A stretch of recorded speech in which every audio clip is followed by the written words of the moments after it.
Bonjour mes amis, c'est Rémi d'abord, au micro de RCN 90.7. Vous écoutez le son de la différence. Je suis très heureux de vous retrouver nombreux à l'écoute des Trois Coups, la seule émission qui prône des pièces radiophoniques au temps de la TSF. J'ai lu dans la presse que Bob Dylan, mon héros 68 ans, a reçu le prix Nobel. Ça me redonne espoir. J'ai lu également qu'une femme s'était fait un peu d'argent en publiant les lettres d'amour de son amant. Et ça me rassure sur l'avenir financier de mon épouse. Autrefois, on choisissait son papier, son enveloppe, son stylo, la couleur de son encre, et on laissait courir sa plus riche écriture pour déclarer sa flamme. Autre temps, autre mœurs, mais je l'espère même résultat, avec un ordinateur et un clavier, ou un smartphone. Les textes sont sans doute plus courts, mais sûrement plus fréquents, et on a remplacé les petits cœurs ou les petites fleurs dessinées en marge par des smileys. Voici donc les lettres d'amour du XXIe siècle. Vous savez un message. Monsieur, j'ai lu avec attention votre annonce parue sur le site Cœur et prix à prendre, et il me semble que nous avons quelques points communs. Je suis moi-même amoureuse de la nature et adepte du grand air. J'aime faire de longues randonnées dans les bois, y écouter le chant des oiseaux, y contempler le vol des papillons, y respirer le parfum des fleurs sauvages. Mais j'aime également me reposer dans une ambiance chaleureuse, peut-être au coin du feu, dans un fauteuil moelleux, pour partager un bon livre en dégustant un verre de vin ou une liqueur. Bien sûr, j'aime aussi la vie, m'amuser, me distraire avec mes amis, aller au théâtre, au cinéma. J'aime particulièrement les films d'auteur, avec une préférence pour Woody Allen et Wim Wenders, mais aussi Godard et Jacques Audiard. J'espère, monsieur, vous retrouver très vite en ligne pour de nouveaux échanges. Bien cordialement, Mésange bucolique 822. Bon, mais si ça se trouve, c'est un petit vieux bedonnant. Enfin bon, on verra bien. Chère demoiselle, votre courrier a empli mon cœur d'espoir. Je trouve en vous l'âme sœur que j'ai si longtemps cherchée. Woody Allen, Wim Wenders, Godard, mais c'est magnifique. Pour ce qui est de la famille Audiard, j'avoue préférer le père au fils. Les tontons et les canards sauvages brilleront à jamais au panthéon des dialoguistes. Mais peut-être n'êtes-vous pas sensible à ce genre d'humour. Si c'est le cas, je me ferai un plaisir de vous initier aux arcanes subtiles de la métaphore et de la périphrase. J'avoue avoir rêvé en évoquant le bon livre au coin du feu avec un verre de chardonnay. Je serai très heureux de vivre cette expérience en votre compagnie. J'espère, mademoiselle, vous lire rapidement pour en savoir un peu plus sur vous. Très respectueusement, Ours de Guimauve, 514. Ah, ça sent quand même la vieille fille. Allen Wenders Godard. Heureusement qu'elle n'a pas cité Romer. Pour Michel Audiard, je sais pas. Mais bon, si elle n'a pas d'humour, tant pis pour elle. Cher monsieur, j'espère ne pas vous froisser en vous disant que votre réponse m'entraîne dans un tourbillon que je ne suis pas prête à vivre. Il y a un long chemin à parcourir pour moi avant que je puisse envisager de vous appeler âme sœur. Sans doute suis-je restée seule, trop longtemps. Je dois vous avouer que nos échanges épistolaires à la fois me comblent et m'effraient. Restons encore quelques moments au niveau le plus simple de nos relations. Non, le mot est déjà trop fort pour moi. Mon Dieu, que m'arrive-t-il ? Tout cela me semble trop précipité, et je vous demande de m'en excuser. Mais surtout, ne cessez pas de m'écrire. Bien cordialement, Mésange bucolique 822. Bon, ça y est, je me suis lâchée, avec suffisamment de retenue quand même. Hein. La prochaine fois, je laisse un peu de mou, et au coup d'après, crac ! Chère mésange bucolique, excusez mon enthousiasme qui, je l'avoue, a pu me montrer trop empressé. Pardonnez-moi si j'ai pu vous choquer ou vous brusquer. Il se trouve que moi aussi, je suis seul depuis trop longtemps. Il m'a fallu bien du temps avant de me décider à faire cette démarche, celle qui m'a fort heureusement conduite jusqu'à vous. Pas à votre cœur, pas encore, hélas, mais à votre plume qui m'est déjà si chère. Vous avez raison, attendons de nous connaître un peu plus avant d'envisager l'étape suivante. Rassurez-vous, je ne compte pas cesser de vous écrire, sauf si vous décidiez du contraire, ce qui me peinerait, soyez-en sûr. Respectueusement, votre ours. Elle nous la joue, la Vierge effarouchée, mais je sens bien que ça va pas durer. Le coup de la plume qui m'est déjà si cher, ça marche à tous les coups. Cher ours, oh oui, surtout, ne cessez pas de m'écrire. J'attends vos messages avec tant d'impatience, et oserais-je le dire de... Non, je regrette, le mot exact m'échappe. Trop d'émotion, sans doute. Je serais bien cruelle de vous interdire de m'écrire. Nul ne tarit une source aussi vivifiante. Vous êtes déjà le petit rayon de lumière qui se fraye un chemin au travers de mes volets, trop longtemps clos. Il ne fait pas encore clair en moi, mais je sens que le moment propice vient à grands pas. J'attends votre message avec impatience. Bien à vous, Mésange bucolique 822. Comme je disais, un petit peu de mou, on agite un peu l'appât, ça commence à sentir bon. Chère Mésange, je suis heureux d'être ce pâle rayon de soleil qui gratte à vos volets. J'espère qu'un jour ce petit rayon deviendra assez puissant pour vous inonder de lumière. En attendant ce jour, permettez-moi de vous faire partager un peu de mes vilaines habitudes de vieux célibataire. Ma vie, hélas, n'est la plupart du temps qu'une succession de petits moments de solitude que je comble par de petites passions. La lecture, l'exercice au grand air, les musées, le cinéma. J'ai bien sûr quelques amis avec qui je passe d'excellents moments, mais trop souvent je dois me contenter de ma seule compagnie qui, je dois l'avouer, n'est pas toujours consolante. C'est sans doute pourquoi j'ai tendance à vouloir brûler les étapes avec vous. J'ai un tel appétit de vivre, un tel appétit pour la vie. Écrivez-moi vite. Bien à vous, votre ours impatient. Le rayon de soleil qui gratte au volet. J'aime bien. Ça fait poète. Et puis les musées aussi, ça fait sérieux. Mon Dieu, quel enthousiasme, quelle pétulance! J'ai relu plusieurs fois ce message à la fois si mélancolique et si vivant. J'ai pleuré sur votre solitude et j'ai ri à votre espoir. Laissez-moi encore un peu de temps, cher, très cher ami. Je vous l'ai écrit. Je ne suis pas encore prête. Mais je sens mes dernières amarres sur le point de se rompre. Rassurez-vous, cela se fera en douceur, du moins je l'espère. Contrairement à vous, je ne suis pas pressée de quitter mon cocon si douillet. J'ai tellement souffert de la vie à deux, dans une autre vie, que je me sens à l'abri derrière ma carapace au sein de ma forteresse de solitude. Je suis d'autant plus navrée de devoir vous faire patienter que vous semblez prêt à tout de votre côté. Encore un peu de patience, cher, très cher ami. Bien à vous. Mésange bucolique 822. La forteresse de solitude. Les dernières amarres, mais où je trouve tout ça, moi? Enfin bon, si avec ça il ne craque pas, je ne m'appelle plus Marilou. Chère Mésange solitaire, je comprends mieux vos hésitations en apprenant qu'un homme a brisé votre cœur. J'espère pouvoir vous faire oublier ce terrible épisode qui vous a privé de joie et de partage jusqu'à ce jour. Tous les hommes ne sont pas des monstres, je vous l'affirme.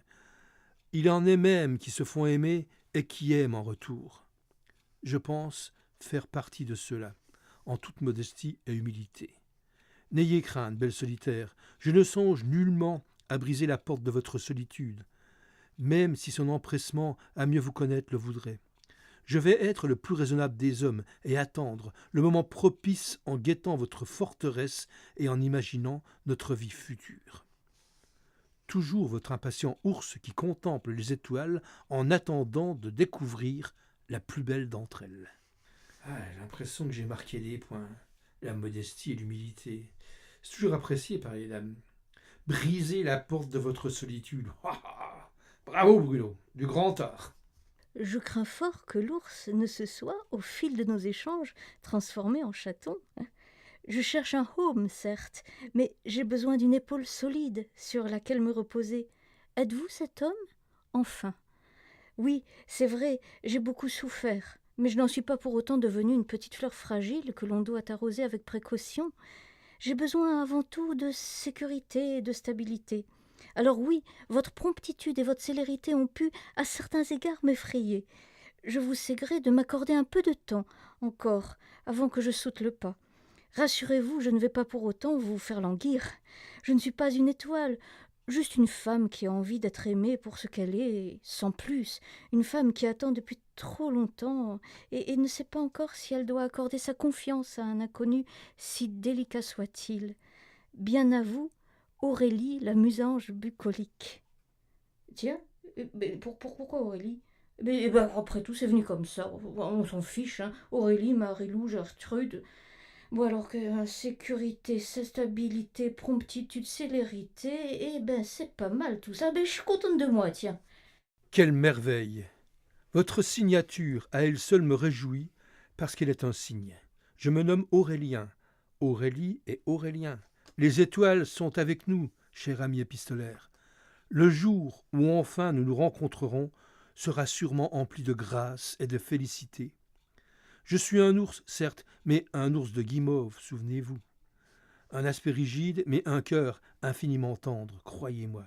Tout comme vous, je cherche depuis des lustres une compagne avec laquelle je pourrais fonder une union solide afin de bâtir un avenir solide. Vous serez la mésange qui construira le nid dans lequel l'ours pourra déverser le miel qu'il a amassé au cours de ces années vides. Aidez-vous à retrouver le bonheur que nous cherchons chacun de notre côté. Votre Aurélien, l'ours de guimauve, de miel et de tendresse. Ah, Aurélie, Aurélien, hein. Un coup de génie, mon petit Bruno. Et puis, Aurélien, c'est classe. Quant à l'ours qui amasse du miel pour en garnir le nid, de la pure poésie où je m'y connais pas. Que de beaux mots, que de belles valeurs. Oh, cher Aurélien, tout ceci va trop vite. J'ai tellement d'espoir, mais aussi tellement de peur en moi. Mon cœur voudrait tant croire à vos paroles, mais ma raison freine encore des 4 fers. Nous n'avons encore échangé que quelques phrases si belles, certes, mais aussi si pragmatiques, si banales au début d'une relation. La séduction est un art où vous semblez exceller. Je ne sais rien de vous, hormis votre facilité à enjôler mon esprit. Qui êtes-vous? Qui se cache derrière ces propos si doux? J'ai besoin de le savoir. J'ai besoin de découvrir l'Aurélien de tous les jours, celui qui se lève le matin mal rasé, qui prend son petit déjeuner thé ou café, avec ou sans tartine, et qui part, guiré ou pas, à son travail. Quel travail? L'Aurélien qui parle de foot ou d'autre chose avec ses collègues, et qui peut-être plaisante avec eux, ou elle. L'Aurélien qui rentre le soir en faisant peut-être un détour pour un dernier verre entre amis, ou amis IES. L'Aurélien qui fait réchauffer son petit plat préparé en dégustant son scotch quotidien devant la télé. Parlez-moi de vous, cher Aurélien, sans phare et sans compromission, en toute honnêteté. Votre Aurélie, hésitante et indécise. Non, mais je suis sûre qu'il en rajoute, le bourre. Tous les mêmes. Ou alors c'est un vrai poète. Chère Aurélie, très chère Aurélie, vous avez raison. Je vais vous narrer quel aventurier je suis. Oui, je me lève le matin pas rasé, mais c'est normal puisque je porte une courte barbe depuis de nombreuses années. Barbe à laquelle je suis prêt à renoncer pour vos beaux yeux, bien entendu. Le matin, je prends du café avec une noisette de lait et 1 ou 2 biscottes nappées de confiture d'orange amère. Après mon passage dans la salle de bain, eh oui, je me lave, j'enfile un jean, un polo et un blouson. C'est ce qui est le plus pratique pour le scotter. J'ai un emploi très prosaïque de comptable dans une petite entreprise en banlieue et des collègues, essentiellement féminines, avec lesquelles je m'entends plutôt bien. Je ne parle pas de foot, parce que ce n'est ni ma tasse de thé, ni celle de ces dames. Nous parlons surtout du temps, des actualités et de leurs enfants, ce qui les passionne, croyez-moi. Je n'ai hélas rien à leur raconter à ce sujet, attendu que aucune femme ne m'a encore donné d'enfant. Mais qui sait? Pas de détour par le bistrot du coin, aucune de ces dames ne me l'a jamais proposé. Pas de plat préparé non plus. Au risque de vous surprendre, je suis plutôt arrangé dans la catégorie des cordons bleus. J'adore faire la cuisine. Ce n'est pas toujours ni très raffiné, ni très varié, mais au moins, c'est sain et ça occupe efficacement mes débuts de soirée. Pas de scotch, mais parfois bière quand il fait très soif l'été. Pas trop de télé, sauf en fin de soirée lorsque les programmes passent du divertissement à l'éducatif. Beaucoup de lectures, énormément de lectures même. Des balades aussi dans le parc proche, sauf quand il pleut. Je n'aime pas la pluie. Parfois, je combine les deux en glissant un roman dans ma poche, que je lis sur un banc. Parfois jusqu'à ce que le gardien me déloge, le bougre. Il m'arrive aussi de regarder des films les soirs de pluie. Le week-end, je pars en randonnée avec un casse-croûte et des jumelles pour apprécier la nature au plus près. Voilà. Vous voyez, rien que du prosaïque et du raisonnable, voire ennuyeux, je l'avoue. Et vous, racontez-moi l'Aurélie de tous les jours. Faites-moi rêver de vous, votre Aurélien qui espère. Elle voulait des détails. Eh ben, elle a des détails. Faudra juste que je pense à planquer les bouteilles quand elle viendra à la maison. Que dire de moi, cher Aurélien? Comme vous, j'ai une vie rangée, très sage. Je suis libraire. Enfin, pour être plus exact, ma patronne est libraire et moi seulement employée. Mais enfin, des deux, je suis sans doute la plus passionnée, alors. Pour le reste, je n'aime pas trop cuisiner. Je suis plutôt petit plat à emporter, barquette de traiteur à réchauffer. J'aime aussi le steak tartare, au moins je ne risque pas de brûler la viande. Mon meilleur ami, c'est le micro-ondes. Toutefois, j'aime recevoir mes amis et dans ces cas-là, je n'hésite pas à enfiler mon tablier blanc et à puiser dans ma collection de livres de recettes. C'est très rare, hein, et mes amis sont très indulgents. En fait, j'ai très peu d'amis. Une camarade de classe, 2 couples rencontrés il y a fort longtemps en vacances et un homosexuel qui a le don de me faire beaucoup rire. C'est tout. Donc, pour résumer, des livres et encore des livres, au travail, chez moi, en week-end, à la campagne, au bord de l'eau, sur la plage. Lorsque je lève les yeux, c'est toujours pour me repaître de la nature en toute simplicité. Aurélie qui a hâte de vous rencontrer. Vous trouverez une photo de moi jointe à ce courrier. Elle n'est pas très bien cadrée, mais je trouve qu'elle me représente assez bien. Bon alors, la petite libraire qui fait son boulot, bon, ça c'est bien, ça devrait plaire au petit comptable prosaïque.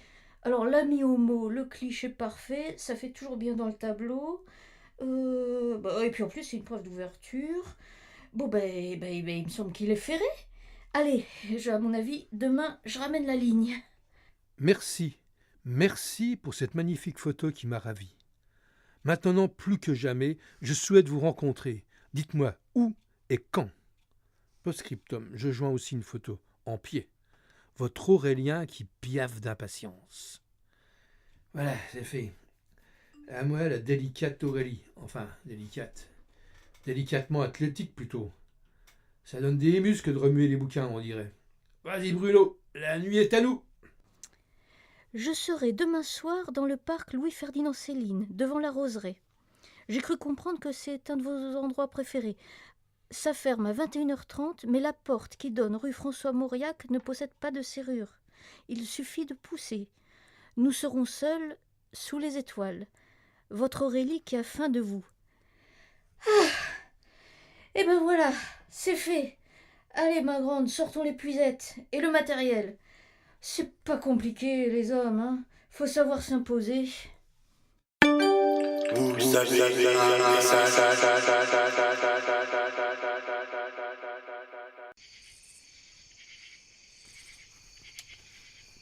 Aurélie ?